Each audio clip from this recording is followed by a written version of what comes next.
नेता सीधी जिले के कद्दावर नेता आनंद सिंह उर्फ ददुआ। आइए हम खबर पक्ष में जानते हैं कि इस समय जो देश के हित के लिए जो बजट अभी पेश किया गया है, तो किस तरह से बजट होना चाहिए। देखिए, केंद्रीय बजट जो अभी पेश किया गया है, केवल जनता को छलावा किया गया है। न तो किसानों पर कोई ध्यान दिया गया है, न युवाओं पर दिया गया है। बेरोजगारी इतना ज़्यादा है, जो कुछ बजट बढ़ाया गया है केवल कंपनी के लिए बढ़ाया गया है। जिस तरह से आप देख रहे होंगे कि इसके पहले 5 लाख तक टैक्स दिया जाता था, अब उसको बढ़ाकर जो सरकार ने की है कि 7 लाख तक अगर आपके पास है टैक्स नहीं लगेगा। इस पर आप क्या कहेंगे। देखिए, 5 लाख से बढ़ा के 10 लाख जो किया गया है वो कर्मचारी 7 लाख किया गया है, वो कर्मचारी पर किया गया है। लेकिन आम आदमी पर क्या किया गया है? आम आदमी पर तो कुछ भी नहीं किया गया है, न तो किसानों पर न युवाओं पर। सबसे जोर देना चाहिए किसान, मध्यम वर्ग, छोटे वर्ग और युवाओं पर। क्या है कि सबसे बड़ी बेरोजगारी किसान झेलता है और दूसरा पढ़े लिखे लड़के युवाओं झेल रहे हैं। क्या आप ये जानते हैं कि आगे होने वाले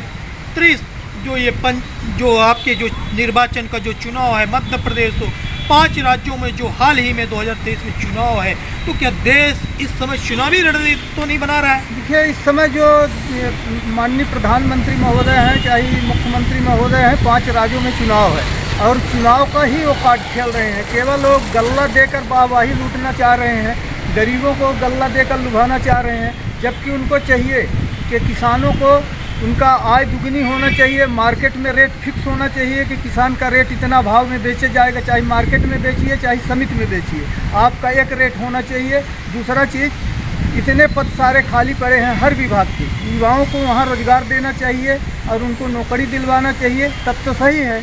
जिस तरह से आपने देखा होगा इसके पूर्व में भी मध्य प्रदेश की जो सरकार है, तो जो यहाँ खाद्यान्न मिलता था तो 1 माह का फ्री, 1 माह का 1 रुपये लेते थे गेहूँ के लिए, चावल के लिए। लेकिन अब जो है तो फ्री दे रहे हैं। 1 रुपये जो आपसे लिया जाता था उसको बंद कर रहे हैं। कहीं ऐसा तो नहीं है मध्य प्रदेश चुनाव अगर हार जाए तो बंद कर दे सरकार। तो ये कुछ भी कर सकती है, बंद भी कर सकती है। इसके पहले खाद्य सुरक्षा बिल तो ये मनमोहन सिंह सरकार ने लाई थी और एक कानून बना के रखी थी कि हम कमज़ोर वर्गों के लोगों को हमने गल्ला देंगे, 1 रुपये किलो देंगे। अब उसी बजट को 1 रुपये काट कर इन्हें फ्री दे रहे हैं, जो कि चुनावी साल है इसलिए कर रहे हैं और साल भर कूपन नहीं देंगे। तो निश्चित जिस तरह से वो फ्री कर दिए हैं, आपको मालूम है इसके पूर्व में भी गैस का जब दाम बढ़ता जाता था सब्सिडी मिलती थी, लेकिन अब तक जो है तो गैस बढ़ रही है, सब्सिडी नहीं मिल रही है। देखिए, उस समय क्या था कि जब कांग्रेस की सरकार थी तो गैस का दाम बढ़ा, तो यही मनमोहन सिंह और क्या कहते हैं अरुण जेटली और आपके जो वित्त मंत्री हैं इस समय सीतारमण जी हैं, स्मृति ईरानी हैं, इन मूड़े में सिलेंडर लेके लोकसभा में जाती थी, विरोध करती थी। आज कांग्रेस विरोध कर रही है तो बोल रहे हैं कि हमको विरोध कर रहे हैं, जबकि 1100 रुपये सब्सिडी अब कहाँ आ रहा है। सिलेंडर का दाम तो वसूल कर लिए एक दार में। वो उस समय जनता पर असर आ रहा था कि सब्सिडी मिलेगी, लेकिन जो खाद्यान्न 1 रुपये फ्री दिया जा रहा है, क्या आपको मालूम है कि आगे कहीं बंद तो नहीं हो जाएगा। देखिए, चुनावी साल है, जहां भारतीय जनता पार्टी की सरकार चली गई तब कह देंगे कि अब पैसा लगेगा। तो निश्चित ही मध्य प्रदेश में जिस तरह से आप देख सकते हैं चुनावी वर्षा हो चुकी है। कई नेता जो है तो सीधी जिले में अब आ रहे हैं, तो कांग्रेस इस समय क्या कर रही है, हाथ जोड़ों में। अभी हमने देखा है कि कई पोस्टर सीधी जिले में लगे हैं, लेकिन यहाँ के पूर्व मंत्री कमलेश्वर पटेल या पूर्व मंत्री इंद्रजीत कुमार जी पटेल जी की तस्वीर गायब हो रही है। क्या वजह है। देखिए, कांग्रेस लगी है हाथ से हाथ जोड़ो यात्रा चला रही है। हमारे पूर्व नेता प्रतिपक्ष अजय सिंह राहुल भैया लगातार चल रहे हैं, माननीय कमलेश्वर पटेल जी भी चल रहे हैं और हर जगह पूरे सीधी जिला में कांग्रेस हाथ से हाथ जोड़ो यात्रा चला रही है।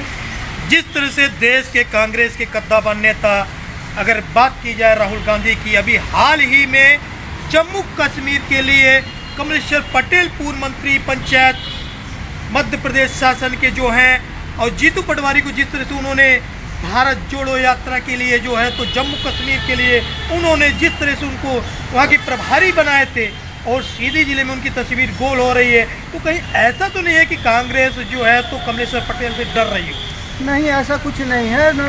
क्या है कि कांग्रेस में सब पूरा एकता है और एक साथ जुट होकर का माननीय अजय सिंह राहुल भैया और कमलेश्वर पटेल के ही नेतृत्व में चुनाव कराया जाएगा। दोनों नेता आपस में मिलकर और प्रचार करेंगे। तो निश्चित ही जिस तरह से डर बनी है, चाहे अजय सिंह हो चाहे कमलेश्वर पटेल जी हो, अगर ये आप जानते हैं कि मध्य प्रदेश में अगर 2023 की हलचल होगी तो सीधी जिले में कौन पाएगा टिकट, सीधी विधानसभा का कौन दावेदार होगा, सियावल का कौन दावेदार होगा, चुरहट का कौन सा दावेदार होगा और धवनी विधानसभा से कौन दावेदार कांग्रेस पार्टी के होंगे। लेकिन इसके पूर्व में एक और जानकारी बता दूं आपको कि स्वर्गीय इंद्रजीत कुमार जी जब भी हुआ करते थे सीधी विधानसभा में जब चुनाव लड़ते थे तो इंद्रजीत सीधी विधानसभा से विधायक कांग्रेस के खेमे में बने रहते थे। पिछड़ा यहाँ से हमेशा सीट निकलती थी, तो क्या उनके परिवार से चाहे श्रीमान को क्या टिकट मिलेगा? कमलेश्वर पटेल क्या यहाँ सीधी से लड़ेंगे, किसी हावल से लड़ेंगे? हम नहीं कह सकते, लेकिन कांग्रेस की धड़कनें बढ़ रही है। कई दावेदार कांग्रेस के दरवाजे खटखटा रहे हैं, चाहे वो ब्राह्मण खेमे से हो, ठाकुर वर्ग के खेमे से हो या अन्य वर्गों से जमकर जो है। तो इस समय कांग्रेस को साधने में अजय सिंह अपनी सीट को बचाने के लिए दर दर गांव इस समय किसी के यहाँ घटनाएं, दुखद घटनाएं होती है तो नजर आ रहे हैं, तस्वीर खिंचा रहे हैं। तो आप देख सकते हैं, खबर पक्ष बने रहे। नमस्कार।